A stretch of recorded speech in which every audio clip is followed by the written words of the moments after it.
Hello everyone. स्वागत करती हूँ आपके अपने यूट्यूब चैनल पर। देखिए, आज हम लोग बात करेंगे अध्याय 3 की। और कल हमने अध्याय 2 और 1 पूरा कंप्लीट कर लिया था। ठीक है, आप पीछे देख सकते हैं, पिछली कक्षाओं को देखिए। ठीक है, आज हम बात करेंगे शब्द विचार के बारे में। ओके, आगे पढ़ते हैं हम।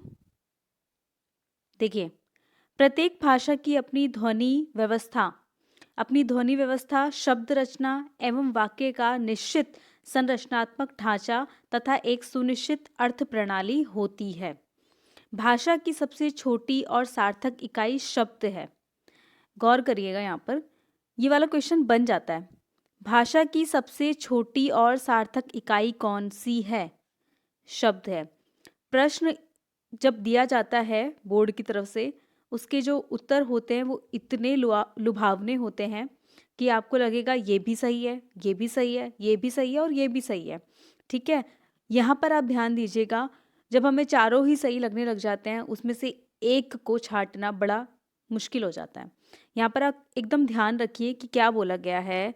ये बोला गया है कि भाषा की सबसे छोटी और सार्थक इकाई। सबसे पहली बात है, भाषा की सबसे छोटी, सार्थक जो क्या देती हो, अर्थ देती हो।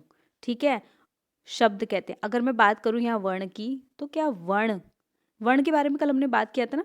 क्या बोला था कि भाई स्वर और व्यंजन।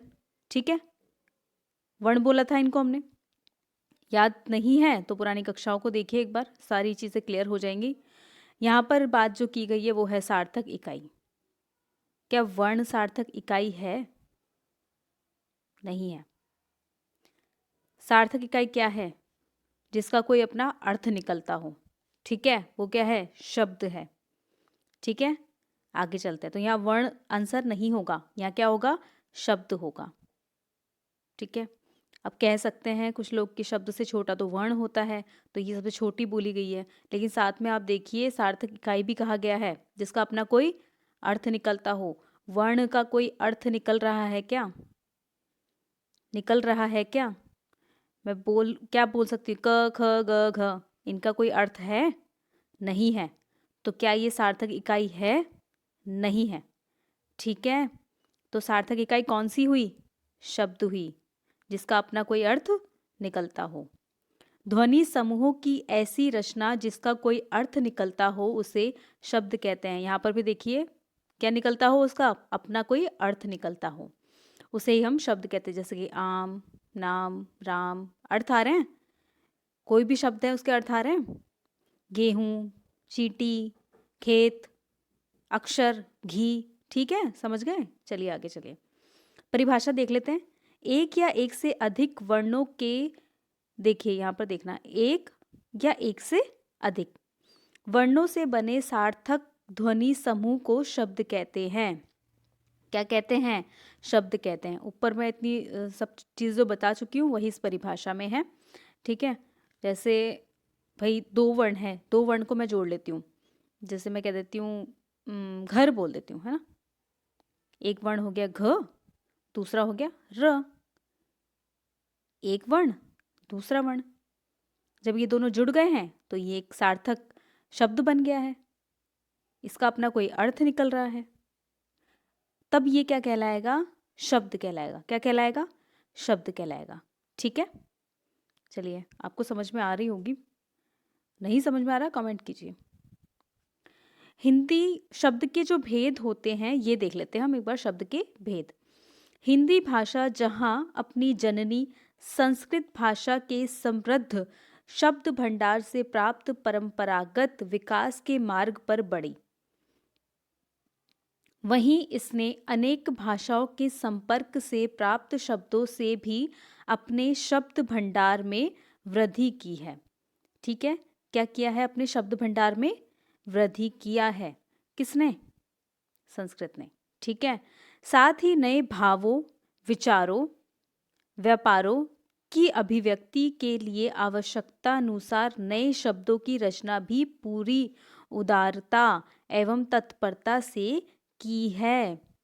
इस प्रकार हिंदी की शब्द संपदा न केवल विपुल है बल्कि विविधतापूर्ण भी हो गई है। ठीक है, हिंदी के बारे में बात की गई है।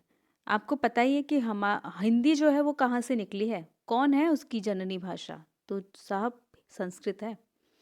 ठीक है, संस्कृत है, संस्कृत से हिंदी निकली है। ठीक है, आपको विकास क्रम पता है हिंदी भाषा का? चलिए बता देते हैं। हिंदी भाषा का जो विकास क्रम है, देखिए सबसे पहले जो भाषा की जो जननी है वो सबसे पहले संस्कृत है। ठीक है, संस्कृत में भी दो तरह की संस्कृत हो गई है। कौन कौन सी? पहली हो गई वैदिक, वैदिक संस्कृत। ठीक है, दूसरी कौन सी है? लौकिक संस्कृत। कौन सी है? लौकिक संस्कृत। ठीक है, पहली कौन सी हुई है? देखिए संस्कृत के ना दो पार्ट हो गए, जैसे कि पहली तो हो गई वैदिक संस्कृत। ठीक है, कौन सी है? यानी कि ये तो वेदों वाली हो गई है। और ये कौन सी है? लौकिक संस्कृत। ठीक है, लौकिक संस्कृत। चलिए, अब ये जो वैदिक संस्कृत है ना, इसमें क्या लिखे गए? इसमें लिखे गए वेद, पुराण और उपनिषद। क्या लिखे गए? वेद, पुराण और उपनिषद। ठीक है, वैदिक संस्कृत से क्या लिखे गए? वेद, पुराण और उपनिषद। अगर बात की जाए लौकिक संस्कृत से क्या निकला फिर?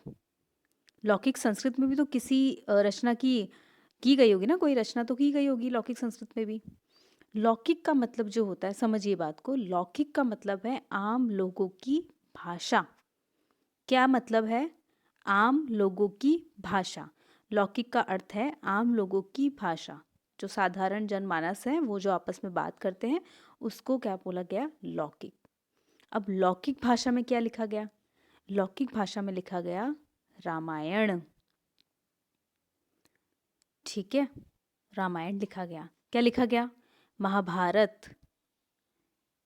रामायण और महाभारत लौकिक संस्कृत से निकला है। ठीक है, और वेद, पुराण और उपनिषद वैदिक संस्कृत से आया है। इतनी बात क्लियर है? चलिए आगे चलते हैं। इस लेसन में तो ये बात नहीं है, ये मैंने थोड़ा सा एक्स्ट्रा आपको बताया, एक्स्ट्रा नॉलेज के लिए, ताकि समझ में भी आए। ठीक है, अच्छा जी, तो हिंदी भाषा की जो जननी है वो संस्कृत है। संस्कृत की जो मैंने दो पार्ट बताए, लौकिक और वैदिक। वैदिक में निकला वेद, पुराण, उपनिषद। लौकिक में आया लौकिक में जो लिखा गया वो लिखा गया रामायण और महाभारत। ठीक है, आगे इसके बाद जो आता है, संस्कृत के बाद जो आता है वो है पाली। पाली भाषा आती है। ठीक है, संस्कृत के बाद क्या आई? पाली। अब ये जो पाली है ना, पाली है बौद्ध धर्म की भाषा।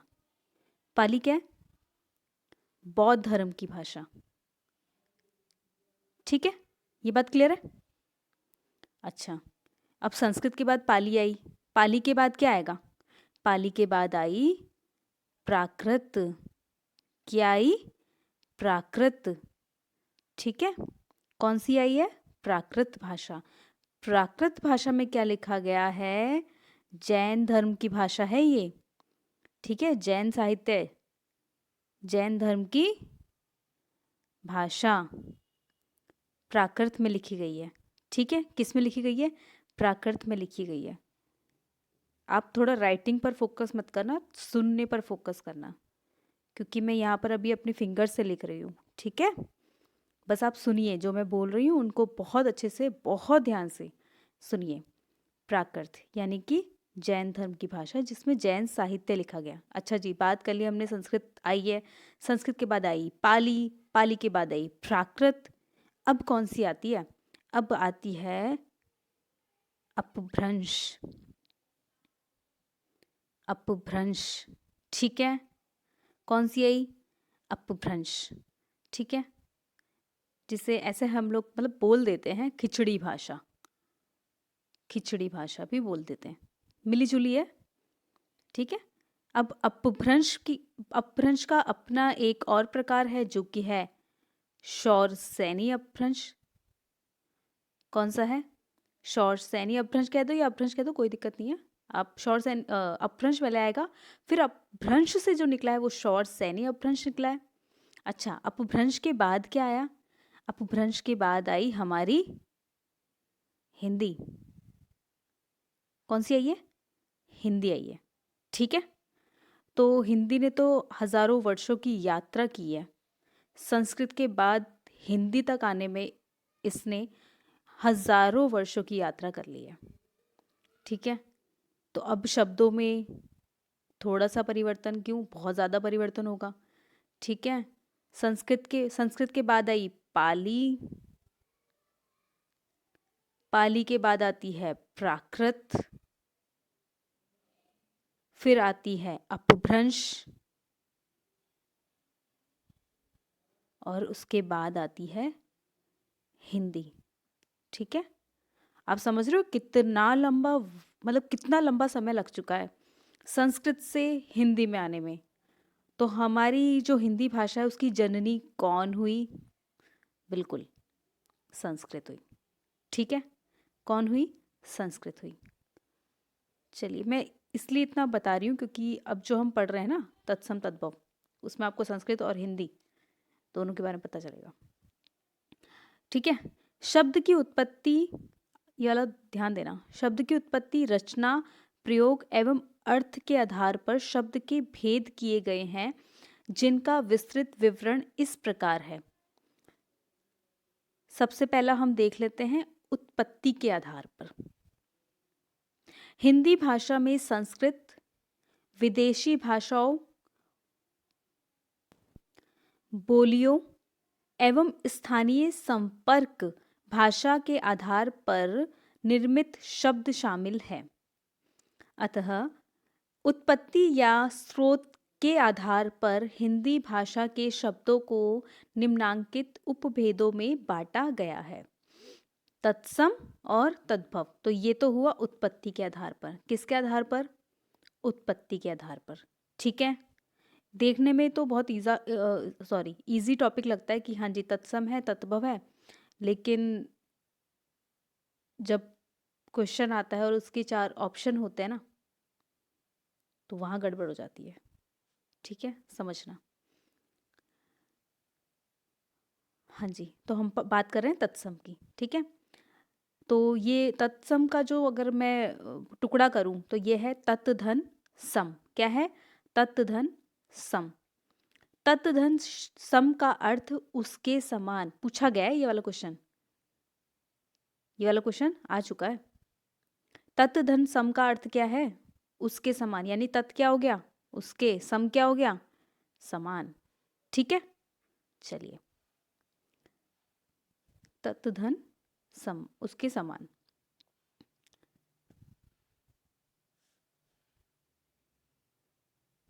अर्थात किसी भाषा में प्रयुक्त उसकी मूल भाषा के शब्दों को तत्सम कहते हैं। हिंदी की मूल भाषा कौन है? संस्कृत। जननी कौन है? संस्कृत। अतः संस्कृत के वे भेद जो हिंदी में ज्यों के त्यों प्रयुक्त हुए हैं उन्हें हम तत्सम कहते हैं, यानी कि उसके समान। उसे हम क्या बोलें? किसके समान? संस्कृत के समान। किसके समान? संस्कृत के समान। हिंदी भाषा की जननी संस्कृत। ठीक है, देखिए जैसे अट्टालिका, ऊष्ट्र, कर्ण, चंद्र, अग्नि, आम्र, गर्दभ, क्षेत्र आदि। ठीक है, ये संस्कृत से ज्यों के त्यों लिए गए हैं, बिना किसी भी परिवर्तन के। ठीक है, बिना किसी भी परिवर्तन के हमने ऐसे ही ले लिया, इसको ऐसे ही उठा लिया संस्कृत भाषा से, अपनी मूल भाषा से, तो हम उसे क्या बोलेंगे? तत्सम। बात करते हैं तद्भव की। संस्कृत भाषा के वे शब्द, ध्यान देना, संस्कृत भाषा के वे शब्द जिनका हिंदी में रूप परिवर्तन कर, क्या कर रहे हैं? रूप को परिवर्तित कर रहे हैं। उच्चारण की सुविधा अनुसार प्रयुक्त किए जाने लगा, उन्हें हम तद्भव कहने लगे। देखो अब हम जब बोल रहे हैं तो हमें सुविधा भी तो होनी चाहिए। संस्कृत में तो बात करना थोड़ा सा क्लिष्ट हो जाता है ना, थोड़ा सा मुश्किल सा हो जाता है, थोड़ा सा हो जाता है। ठीक है, तो अगर हम तद्भव भाषा में बात करेंगे जैसे, तो अपनी सुविधा अनुसार बात कर लेंगे हम। ठीक है, थोड़ा सा इजी हो जाएगा। जैसे कि इसमें देखिए आप एग्जाम्पल देखिए, अटारी, ऊंट, कान, चांद, आग, आम, गधा, खेत आदि। अब मैं अटारी को अट्टालिका बोलूं, कैसा लग रहा है? थोड़ा सा अटपटा लग रहा है, आ ही नहीं रहा जुबान पर, आ ही नहीं रहा। ठीक है, ऊंट को मैं उष्ट्र बोलूं, है ना, थोड़ा सा लग रहा है ना, बोलने में भी लग रहा है ना। तो हमने क्या किया, अपनी सुविधा अनुसार इसको प्रयोग किया, थोड़ा सा इसमें क्या कर दिया हमने, रूप को परिवर्तन कर दिया। ठीक है, अब मैं अट्टारी को अट्टालिका बोलूं, उष्ट्र को ऊंट को उष्ट्र बोलूं, कान बोलता हुआ ज़्यादा अच्छा लग रहा है या कर्ण बोलते हुए अच्छा लग रहा है? कान अच्छा लगता है अपने सुविधा अनुसार। चंद्र अच्छा लग रहा है या चांद अच्छा लग रहा है? चांद अच्छा लग रहा है। ठीक है, अपनी सुविधा अनुसार। अग्नि हम जैसे संस्कृत का है तो आग हो गया हमारा तद्भव, जिसको हमने रूप परिवर्तन कर दिया। आम्र अच्छा लग रहा है या आम अच्छा लग रहा है? बिल्कुल आम अच्छा लग रहा है। गर्दभ बोले या गधा बोले? अब हम किसी को बोले ओए गर्दभ, तो कैसा लगेगा? ओए गर्दभ, तू तो बिल्कुल गर्दभ है, कैसा लगेगा? या हम ऐसा बोले तू तो बिल्कुल गधा है, तो कैसा लगेगा? ठीक है तो आप समझिए। ठीक है, चलिए ये देखिए क्षेत्र का खेत हो गया, ठीक है, तद्भव रूप। चलिए आगे देख लेते हैं इसको। अच्छा, एक क्वेश्चन और आ चुका है, वो मैं बता देती हूँ। जैसे कि पूछा गया है कि ये जो तत्व है ना, तत्व धन सम है, ये जो तत्व है ना, इसका संबंध किससे है? कौन सी संस्कृत से है? क्या वैदिक से है, क्या लौकिक से है? ये क्वेश्चन आ चुका है। ये जो तत्व का संबंध है वो कौन सी संस्कृत से है? क्या लौकिक से है, क्या वैदिक से है? तो इसका संबंध है हमारी लौकिक संस्कृत से। किससे? लौकिक संस्कृत से। किससे? लौकिक संस्कृत से। ओके, याद रख लेना, अगर कहीं पर आप नोट कर रहे हैं, अगर नोट्स भी बना रहे हैं, तो वहां पर भी आप नोट डालकर इसको लिख लेना। चलिए,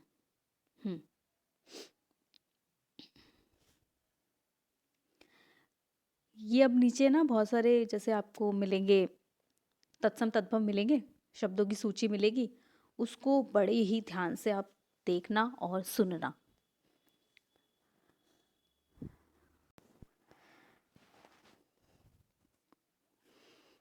देखिए, ये तत्सम और तद्भव, ठीक है, तत्सम वही है जो संस्कृत से ज्यों के त्यों ले लिए गए हैं।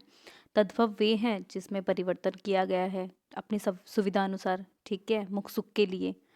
ठीक है, तो ये है अकार्य, इसका क्या हो जाएगा? अकाज। अगम्य, अगम।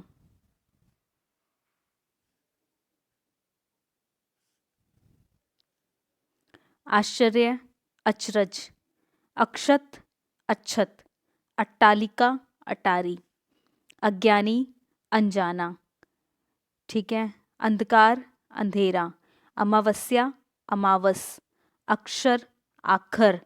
अमूल्य, अमूल। ठीक है, फिर आता है आम्रचूर्ण यानी कि अमचूर। अंगुष्ठ, अंगूठा। अष्टादश, 18। अर्ध, आधा। अश्रु, आंसू। आँख, सॉरी, अग्नि, आग।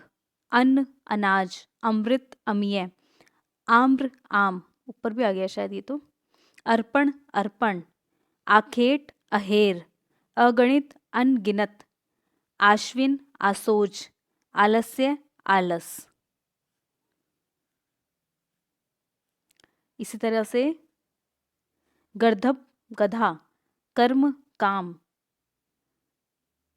ठीक है, कर्म काम, कुछ लोग काज को काम कर देते हैं, लेकिन यहाँ पे क्या होगा? कर्म का होगा काम। कदली, केला, ये आ चुका है। कर्पूर, कपूर। कपोत, कबूतर। कार्य, काज। देखिए अभी पढ़ा था ना हमने काज के बारे में, ऊपर पढ़ा था, तो वो कार्य का होगा। ठीक है, कार्तिक, कातिक। कास, खांसी। कुंभकार, कुंभकार का क्या होगा? कुम्हार। कुष्ठ, कोड़। कोकिल, कोयल। कृष्ण, किसन या कान्हा। कंकण, कंगन। कच्छप, कछुआ। कलेश, कलेस। कज्जल, काजल। कर्ण, कान। कर्तरी, कतरनी। गर्त, गड्ढा। स्तंभ, खंबा। क्षत्रिय, खत्री। खटवा खाट, क्षीर खीर, क्षेत्र खेत, ग्रंथि गांठ, गायक गवेया, ग्रामीण गवार, गोस्वामी गुसाई, गुसाई बोलते जैसे कि हनुमान चालीसा में आता है, ठीक है, गुसाई। ग्रह गृह, तो गृह का क्या हो जाएगा, घर, इसको गृह बोला जाता है। गोमय गोबर, गौर गोरा, गौ गाय, गुहा गुफा, ग्राम गांव, गंभीर गहरा, गोपालक ग्वाला, ठीक है। ऐसे ही गोधूम गोधूम गेहूं, ग्रीष्म गर्मी, घट घड़ा, घटिका घड़ी, घोटक घोड़ा, कृत घी, गहन घना, चर्म चाम, चंद्र चांद, चतुष्कोण यानी कि चौकोर, चतुर्दश यानी कि 14, चित्रकार चितेरा, चैत्र चेत, छत्र छाता, चर्मकार चमार, ठीक है। चर्वण यानी कि चबाना। फिर ऐसा आता है तप्त तपन, तीक्ष्ण तीखा, तेल तेल, तपस्वी तपसी, ताम्र तांबा, तीर्थ तीरथ, तुंद तौंद, त्वरित तुरंत, तर्ण तिनका, दधी दही। देखिए इसमें थोड़े से लोग कंफ्यूज हो जाते हैं, दधी दही, और ये आता भी है, ये क्वेश्चन आता भी है, ठीक है, थोड़ा सा ध्यान देना इस पर। दधी का क्या होगा, दही। दंत दांत, दीप श्लाका, दिया स्लाई, दीप दिया, दीपावली दिवाली, दुर्बल दुबला, द्विपट दुपट्टा, ये वाला क्वेश्चन भी आ चुका है। द्विपट यानी कि दुपट्टा, जो लड़कियां लेती हैं वो है ये, ठीक है, दुपट्टा। द्वितीय दूजा, दुर्वा दूब, दुग्ध दूध, दुख दुख, दक्षिण दाहिना, देव दई या देव, धर्म धर्म, धरित्री धरती, धूम धुआं, धरतुर धतूरा, धैर्य धीरज, धन श्रेष्ठी धनासेठ धन्ना सेठ, धान्य धान, नग्न नंगा, नक्षत्र नखत, नव्य नया, नापित नाई, नृत्य नाच, नव नौ, नकुल नेवला, ठीक है। यहाँ से कहाँ से था हमारा, ठीक है। चंद्रिका चांदनी, चतुर्थ चौथा, चतुष्पद चौपाया, चंचू चौंच, चतुर्विंश 24, और चौर चोर, चित्रक चीता, चुंबन चूमना, चक्र चक्कर, छाया छाह, छिद्र छेद, जन्म जन्म, ज्योति ज्योत, जिह्वा जीभ, जंघा जांघ, ज्येष्ठ जेठ, जमाता जमाई या जवाई, जीर्ण झीना, झरण झरना, झरना होता है ना, जीर्ण और झीना 2 बार आ चुका है।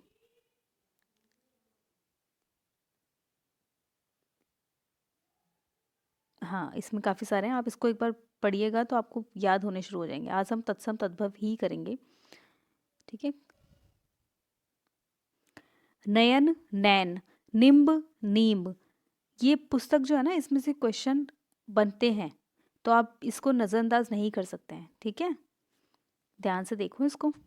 निद्रा नींद, नासिका नाक, निम्बुक नींबू, निष्ठुर निठुर, पक्ष पंख, पथ पंथ, पक्षी पंछी, पदम पदम, पट्टिका पाटिया पट्टी, पर्यंक यानी कि पलंग, परीक्षा यानी परख, परपट पापड़, पवन पौन। आगे पृष्ठ पीठ, पौत्र पोता, प्रतिछाया परछाई, फागुन फागुन, परशु फरसा, बधिर बहरा, बलिवर्द बैल, वंध्या बांझ, बरकर बकरा, बालुका बालू, बुभुक्षु भूखा, वंशी बांसुरी, विकार बिगाड़, भक्त भगत, भल्लुक भालू, ठीक है। भागिने भांजा, भिक्षा भीख, भद्र भला, भद्र भला यहाँ पर थोड़ा सा प्रॉब्लम हो जाता है, भद्र भले के लिए है यहाँ पे, लेकिन हम भद्र मतलब गंदा के लिए यूज़ भी कर लेते हैं, जो कि गलत है। तो भद्र का मतलब क्या होता है, भला। भगिनी बहिन, भाद्रपद भादो, भ्रमर भौरा, भ्रात भाई, वाष्प भाप, मशक मच्छर, मशक मच्छर। ये थोड़े थोड़े शब्द हैं जो बिल्कुल भी मैच ही नहीं करते हैं, इसको आपको देखना ही पड़ेगा ध्यान से। मत्स्य मछली, मल मैल, मक्षिका मक्खी, मस्तक माथा, मयूर मोर, मध्य मद, मनुष्य मानुस, मातृ माता, मास महीना या माह, मातुल मामा, मित्र मीत, ठीक है। इसी तरह से यहाँ जो हमने छोड़ा था प्रपट का पापड़ हो गया था, ये भी हो गया था। पत्र पत्ता, पाश फंदा, पाश फंदा, ठीक है।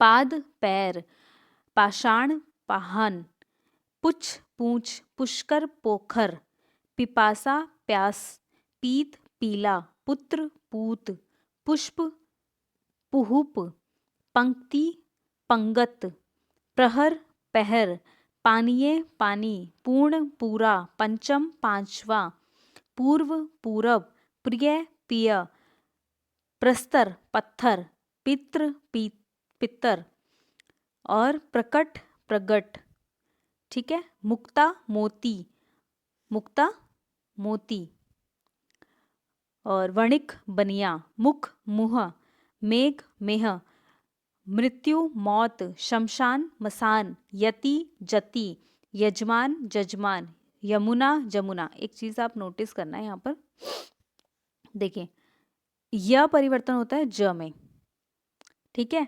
यति का जति, यजमान का जजमान, यमुना का होता है जमुना। तो जो तत्सम या आता है ना, उसमें तद्भव परिवर्तन जब होता है तो वो ज में परिवर्तित हो जाता है। यम जम, यश जश, योगी जोगी, ठीक है। युवा जवान, यंत्र मंत्र जंतर मंतर, यशोदा जसोदा, रज्जु रसी, राजपुत्र राजपूत, रक्षा राखी, यज्ञोपवित जनेऊ, यूथ, एक सेकेंड, यूथ का क्या होगा, जत्था होगा, क्या होगा, जत्था, ठीक है। ये भी आ चुका है। राशि रास, रिक्त रीता, रोदन रोना, रात्रि रात, रागी रानी, और लक्ष्मण लखन, लज्जा लाज, लवंग लौंग, लेपन लीपना, लोहकार लुहार, लक्षण लक्षण, लक्ष लाख, लवण लौण या लौन, लक्ष्मी लक्ष्मी, लक्ष्मी लिच्छमी, लोह लोहा, लोमशा लोमड़ी, वणिक बनिया, वत्स बच्चा या बछड़ा। ये वाला क्वेश्चन भी आ चुका है। वट बड़, वर यात्रा, वर यात्रा क्या, बारात, क्या लिखा जाता है, बारात, क्या लेके जा रहे हैं हम, बारात बोला जाता है, बिल्कुल बोला जाता है। किसकी बारात में जा रहे हैं ऐसा बोला जाता है ना, लेकिन ये जो बारात होता है ना, ये नहीं होता, बारात होता है। बारात होता है शव यात्रा, ठीक है। और जो ये बारात है ना, ये होता है वर यात्रा, ठीक है। थोड़ा सा डिफरेंस है और अर्थ का अनर्थ हो जाता है, ठीक है। तो वर यात्रा के लिए क्या होगा, बारात होगा, बारात नहीं होगा, क्या होगा, बारात। ये शब्द शुद्धि में आ चुका है, ठीक है, याद रखना। वचन बचन, वाणी बेन, विवाह ब्याह, वर्षा बरखा, वक बगुला, वानर बंदर, विष्टा वीट, विद्युत बिजली, वृद्ध बूढ़ा, व्याघ्र बाघ, शेया सेज, शाप शराब, शीतल सीतल, शुष्क सूखा, शर्करा शक्कर, शत सौ, शाक साग, शिक्षा सीख, शुक सुआ, शूंड सूंड, श्यामल सांवला, श्वास सांस, श्रृंगार सिंगार। ये वाला जो श्रृंगार है ये बिल्कुल शुद्ध है। कुछ लोग इसको ऐसा करके लिखते हैं जो कि बिल्कुल गलत है। कैसा लिखा जाता है फिर? बिल्कुल ऐसा लिखा जाता है, बिल्कुल शुद्ध। ठीक है, चलिए। श्रृंग सींग, श्रेष्ठी सेठ, सरोवर सरवर, श्रृगाल सियार।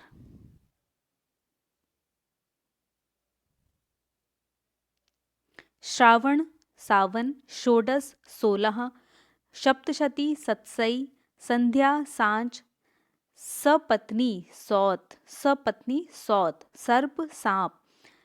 ठीक है, ये वाला क्वेश्चन भी आ चुका है, सौत वाला भी, सपत्नी के बारे में पूछा गया। ठीक है, सरसप सरसों, सत्य सच, सूत्र सूत, सूर्य सूरज, स्वर्णकार सुनार, साक्षी साखी, स्वप्न सपना, स्थल थल, स्थान थान, स्नेह नेह और स्पर्श परस। हरित हरा, हस्तिनी हथनी, हट हाट, हरिद्रा हल्दी, हंडी हांडी, हस्त हाथ, हरिण हिरण या हिरण। ठीक है, हास्य हंसी, हीरक हीरा, होलिका होली, हिंदोलना हिंडोला, हृदय हिय, क्षण छीन, क्षति क्षति, क्षीण छीन, क्षार खार, क्षेत्र खेत, त्रयोदश 13। ठीक है, आज ये जो तत्सम तद्भव है ये हमारे यहाँ कंप्लीट होते हैं।